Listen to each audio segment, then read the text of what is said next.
How is everyone doing? I hope very good. I successfully failed my 11-day water fast. Oh boy. Okay, I'll tell you the story since I owe you honesty from every angle of my life. You know, we cannot be successful in life all the time. In fact, this is not the first failed fast, if you want to call it that way. I call them failed attempts. You know, these also empower us to become more knowledgeable about what to do and whatnot, because the big fasts are coming later on. And these are small fasts. I call them small because I'm aiming to fast 21 days, 30 days, and 40 days. Maybe. I don't know if I'm able to, but that's my goal.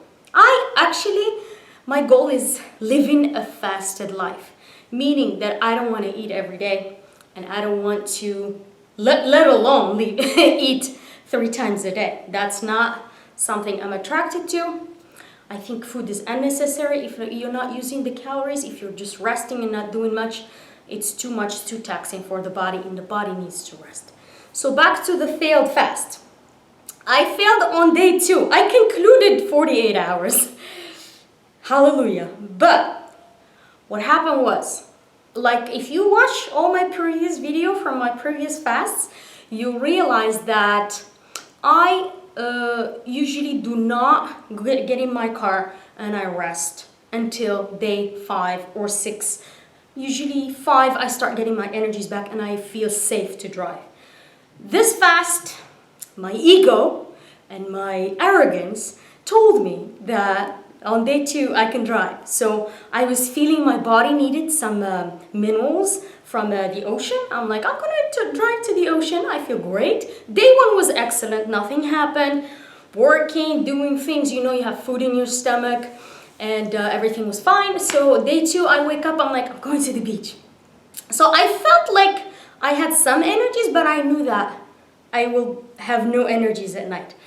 I said to myself, I'm going to go in the morning to the beach, to Malibu, and then it's about 45-minute drive, and then I will stay there for an hour or 2, get some sun, swim a little bit, and come back. What happened was, I get to the beach, and I started feeling exhaustion. And I lay in the sun, and I slept for like 40 minutes.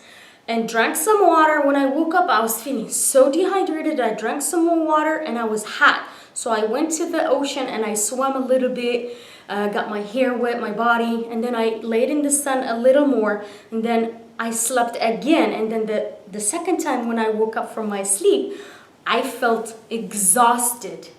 Literally the sun, you know, sometimes the sun, if you go over 40 minutes, it'll do the opposite. It'll drain you. So that's exactly what happened. And I couldn't get up.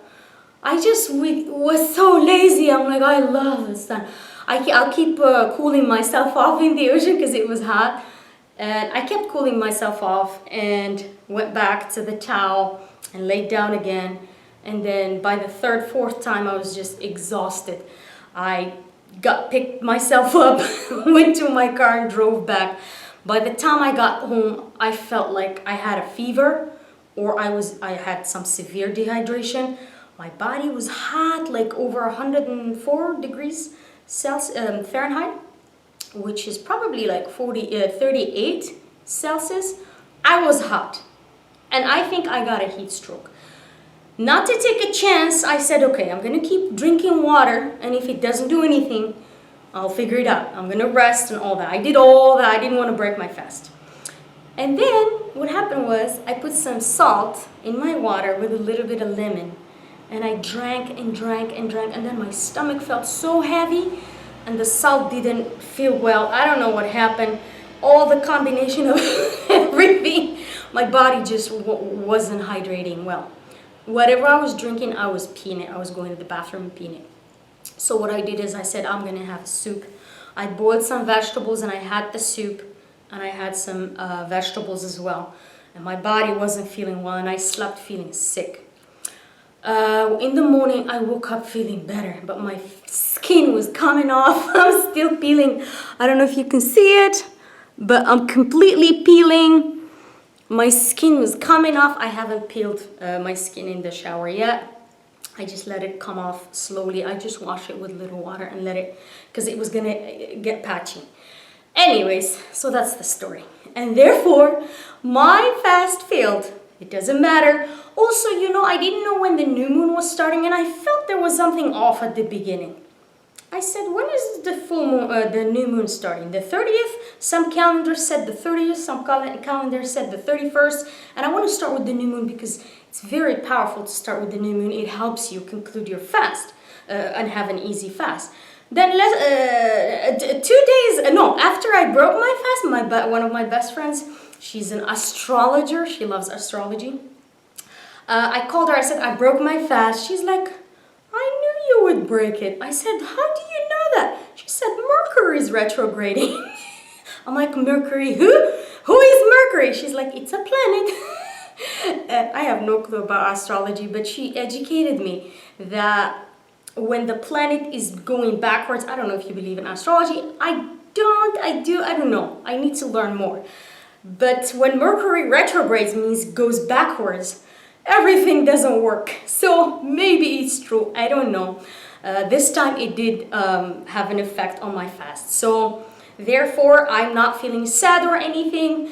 I failed 17 other fasts. I have to tell you, many times for stupid things, especially at the beginning, like 4 or 5 years ago when I started doing just one day. I'll break it over popcorn when I'm in the movie theaters, when I was eating carbs. Or something like the smell of the popcorn is so powerful that my brain is like, you gotta break your fast. So I broke my fast many times over very silly things. And there's nothing wrong with that. We are all students of life. What you need to do is just learn what you did wrong and avoid doing it the next time. I think I might, my friend says that Mercury is gonna stop retrograding on the 22nd of September. So maybe I'll start with the new moon again. I'll give it another shot. And I hope you guys, I don't know if you are fasting. A lot of you emailed me and texted me and messaged me through my Instagram and things like that you began your fast. I hope your fast went well. One person messaged me saying that they broke their fast also. So maybe this Mercury thing has something to do. I don't know. But that's that. Do not let your... Actually, failures are fantastic. You know the story of Edison. He failed 2,000 times before he invented the light bulb. Failure is just part of life. In fact, if you fail and stay down on the ground, that's when you never make it. But if you empower yourself with your failure and keep trying. I think the difference between a successful person and an unsuccessful person is that the successful one never stopped trying and eventually they got it. The unsuccessful one stopped trying and they fell and they stayed down on the ground. Gotta dust yourself off, stand up and move on. You know, no matter what people say around, don't listen because it's unfortunate, but we're not, because of our childhood abuse, we're not made or wired to encourage each other for some reason. Obviously my family was like, oh, that was crazy, 11 days, you'll never make it. Of course, you know, I'm like, okay, you guys don't know what fasting is. You've never tried it. You don't know what it is. You can't really judge it. So that's that. I hope this message has empowered you. Failures are just a little piece of success. Alright, I'll see you guys in the next video. Please subscribe to my channel and give this video a like if you like it. Lots of love. Bye.